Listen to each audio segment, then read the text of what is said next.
भक्तों, जरा सोचिए, अगर कोई ऐसा दिन आ जाए जब स्वयं भगवान विष्णु अपने योग निद्रा से जाग उठे, जब सृष्टि में शुभता का प्रवाह शुरू हो जाए, जब धरती पर हर दिशा में मंगलमय ऊर्जा फैल जाए, जब माता लक्ष्मी स्वयं अपने भक्तों के घरों की ओर चल पड़े, तो क्या वह दिन साधारण हो सकता है? बिल्कुल नहीं। वही तो दिन है देव उठनी एकादशी। यह केवल एक तिथि नहीं, यह वह क्षण है जब सृष्टि की लय फिर से गति पाती है, जब भगवान विष्णु 4 महीनों की योग निद्रा से जागकर संसार के सारे कार्य पुनः संभालते हैं। देव उठनी एकादशी यानी देवोत्थान एकादशी, जिसे देव प्रबोधिनी एकादशी भी कहा जाता है, हिंदू पंचांग के अनुसार कार्तिक मास के शुक्ल पक्ष की एकादशी तिथि को मनाई जाती है। इस वर्ष यह पावन दिन 1 नवंबर 2025 शनिवार के दिन पड़ रहा है। इस दिन का शुभ मुहूर्त सुबह 9:11 से प्रारंभ होकर अगले दिन यानी 2 नवंबर की सुबह 7:31 तक रहेगा। इस वर्ष इस दिन व्याघात योग और सर्वार्थ सिद्धि योग का संयोग बन रहा है, जो इस एकादशी को और भी अधिक शुभ, चमत्कारिक और प्रभावशाली बनाता है। भक्तों, मान्यता है कि देव उठनी एकादशी के दिन भगवान विष्णु के जागने के साथ ही सृष्टि में फिर से शुभ कार्य शुरू हो जाते हैं। विवाह, सगाई, गृह प्रवेश, मुंडन, नामकरण जैसे सभी मांगलिक कार्य इसी दिन के बाद से आरंभ किए जाते हैं। देवोत्थान एकादशी के दिन किया गया हर पुण्य कर्म सैकड़ों गुना फल देता है। ऐसा कहा जाता है कि इस एकादशी के दिन किया गया कोई भी उपाय कभी निष्फल नहीं जाता। यानी अगर किसी ने सच्चे मन से भगवान विष्णु की आराधना की तो उसकी हर मनोकामना अवश्य पूरी होती है। इसलिए इस दिन व्रत, पूजन और विशेष रूप से तुलसी माता की आराधना का बहुत बड़ा महत्व होता है। अब जानते हैं इस दिन की पूजा विधि। सुबह स्नान कर सूर्य देव को अर्घ्य दें और व्रत का संकल्प लें। इस दिन गन्ने का मंडप बनाकर उसके बीच में भगवान विष्णु का चित्र या प्रतिमा स्थापित करें। चौक पर भगवान के चरण चिन्ह बनाएं और उन्हें ढक दें। भगवान विष्णु को गन्ना, सिंघाड़ा, मिठाई, फल और तुलसी दल अर्पित करें। पूजा में घी का दीपक जलाएं जो पूरी रात जलता रहे। जब भोर हो जाए तो भगवान को भजन कीर्तन करते हुए जगाएं और प्राप नमो भगवते वासुदेवाय नमः मंत्र का जाप करें। माना जाता है कि जब भक्त इस दिन भगवान के चरणों का स्पर्श करता है तो उसकी हर मनोकामना पूरी होती है। देव उठनी एकादशी का एक और बड़ा महत्व है।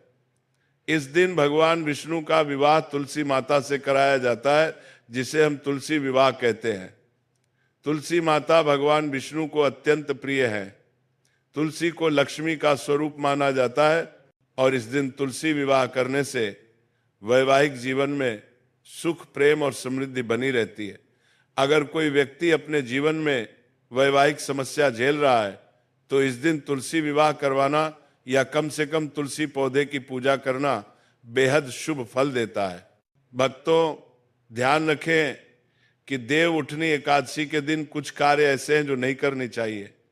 जैसे कि इस दिन चावल, प्याज, लहसुन, मांस, मदिरा या बासी भोजन नहीं खाना चाहिए। जो व्यक्ति व्रत रखते हैं उन्हें निर्जल या फलाहारी रहना चाहिए।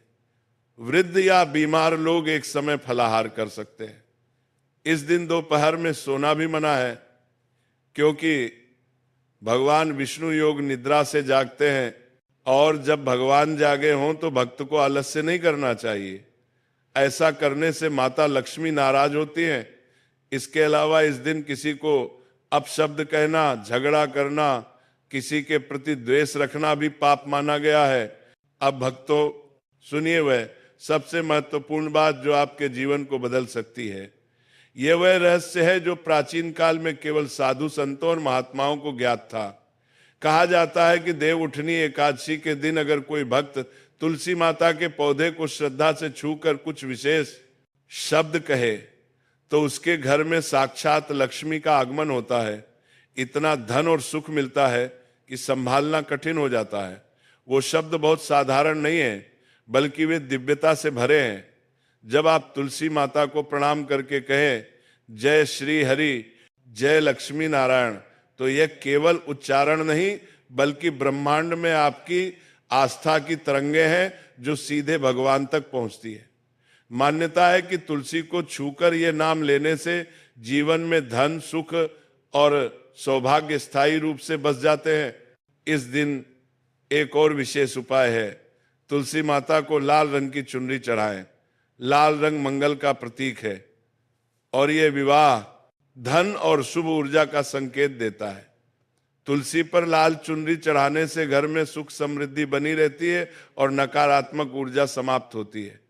इसी प्रकार भगवान विष्णु को इस दिन सफेद रंग की मिठाई या खीर का भोग लगाएं।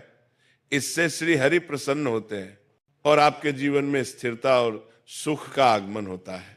जो लोग कर्ज में डूबे हैं या आर्थिक परेशानी झेल रहे हैं, उन्हें देव उठनी एकादशी के दिन पीपल के पेड़ पर जल चढ़ाना चाहिए और शाम को उसके नीचे दीपक जलाना चाहिए। मान्यता है कि इससे कर्ज से मुक्ति मिलती है और आर्थिक संकट दूर होते हैं। वहीं जिनके विवाह में अड़चने हैं, उन्हें भगवान विष्णु को केसर मिले, दूध से अभिषेक करना चाहिए और हल्दी, केसर या पीले चंदन का तिलक लगाना चाहिए। इससे विवाह के योग शीघ्र बनते हैं। इस दिन गौ माता को रोटी में गुड़ रखकर खिलाना अत्यंत शुभ माना गया है। इससे पापों का नाश होता है और हर प्रकार की पीड़ा समाप्त होती है। कहा गया है कि जो व्यक्ति देव उठनी एकादशी के दिन गौ माता को प्रेम पूर्वक भोजन कराता है, उसे धन, स्वास्थ्य और संतान सुख की प्राप्ति होती है। अब भक्तों, आइए सुनते हैं। इस दिन की पौराणिक कथा। एक बार एक राजा था जो अपने राज्य में एकादशी का व्रत बहुत श्रद्धा से मनवाता था। एक बार दूसरे राज्य से आया एक व्यक्ति उसके यहाँ काम करने लगा। जब एकादशी का व्रत बहुत श्रद्धा से मनवाता था, एक बार दूसरे राज्य से आया एक व्यक्ति उसके यहाँ काम करने लगा। जब एकादशी आई तो उस दिन सबने उपवास रखा, लेकिन उस व्यक्ति ने भूख के कारण भगवान से प्रार्थना की और उन्हें भोजन के लिए आमंत्रित किया। भगवान विष्णु स्वयं प्रकट हुए और उसके साथ भोजन किया। राजा को जब ये बात पता चली तो उसने स्वयं देखा और उसे अनुभव हुआ कि जब तक मन शुद्ध न हो तब तक पूजा या व्रत का कोई अर्थ नहीं। उस दिन से राजा ने भी सच्चे मन से व्रत रखना शुरू किया और अंततः मोक्ष प्राप्त किया। एक अन्य कथा के अनुसार एक राजा के राज्य में सभी लोग केवल फल खाते थे। एक दिन भगवान विष्णु एक सुंदर कन्या के रूप में उसकी परीक्षा लेने आए। राजा उस रूप पर मोहित हो गया और विवाह का प्रस्ताव रखा। कन्या ने कहा कि वह तभी विवाह करेगी जब राजा अपनी सारी जिम्मेदारी उस पर छोड़ देगा। राजा मान गया, लेकिन अगले दिन एकादशी थी। उस दिन कन्या ने मांस पकाकर राजा को खाने को कहा। राजा ने मना किया तो उसने धमकी दी कि अगर उसने भोजन नहीं किया तो उसके पुत्र का सिर काट देगी। राजा ने अपने धर्म का पालन करते हुए व्रत नहीं तोड़ा और भगवान विष्णु उसी क्षण प्रकट होकर प्रसन्न हुए। उन्होंने राजा को आशीर्वाद दिया कि उसका वंश सदैव धर्म के मार्ग पर चलेगा। भक्तों, देव उठनी एकादशी का गूढ़ अर्थ यही है। जब आप अपने भीतर के अंधकार को त्याग कर सच्चे मन से भक्ति करते हैं तो भगवान स्वयं आपके द्वार आते हैं। इस दिन दीपक दान करने से घर में सुख, समृद्धि और प्रकाश बना रहता है। कहा गया है कि इस दिन अगर आप घर के दरवाजे, आंगन और तुलसी के पास दीपक जलाते हैं तो न केवल देवता प्रसन्न होते हैं बल्कि पितृ भी आशीर्वाद देते हैं। और हाँ, ध्यान रखें, इस दिन तुलसी को जल नहीं चढ़ाना चाहिए, क्योंकि ये माना जाता है कि तुलसी माता स्वयं उपवास रखती हैं। अगर आप इस दिन जल चढ़ाते हैं तो उनका उपवास टूट जाता है। इसलिए तुलसी के पौधे को केवल नमस्कार करें, चुनरी चढ़ाएं, दीप जलाएं और भक्ति भाव से कहें जय श्री हरि, जय लक्ष्मी नारायण। यही वह अमृत तुल्य शब्द हैं जिनसे आपके जीवन की दिशा बदल सकती है। भक्तों, यह एकादशी पूरे साल की 24 एकादशियों में सबसे श्रेष्ठ मानी गई है। इस दिन अगर आप दान करते हैं तो उसका फल 1000 गुना बढ़कर मिलता है। आप पीले वस्त्र, गेहूं, उड़द, मुरली, सिंघाड़ा, मौसमी फल, हल्दी, शंख या केसर जैसी वस्तुएं दान करें। लेकिन याद रखें, दान का बखान कभी न करें। जो दान गुप्त रहता है वही सबसे पुण्यकारी होता है। जब भगवान विष्णु 4 महीनों की योग निद्रा में जाते हैं तो प्रकृति का संतुलन स्थिर रहता है, लेकिन जब वह देव उठनी एकादशी पर जागते हैं तो सृष्टि में फिर से गति आती है, समृद्धि लौटती है और समस्त देवताओं में नई ऊर्जा भर जाती है। इसीलिए इस दिन विवाह, गृह प्रवेश जैसे शुभ कार्य आरंभ किए जाते हैं। तो भक्तों, इस देव उठनी एकादशी पर आप भी संकल्प लें कि आप अपने जीवन से नकारात्मकता हटाकर केवल भक्ति, श्रद्धा और सच्चे कर्म को अपनाएंगे। जब आप भगवान विष्णु का स्मरण करेंगे और तुलसी माता को लाल चुनरी चढ़ाकर वह दिव्य शब्द कहेंगे तो माता लक्ष्मी स्वयं आपके घर में वास करेंगी।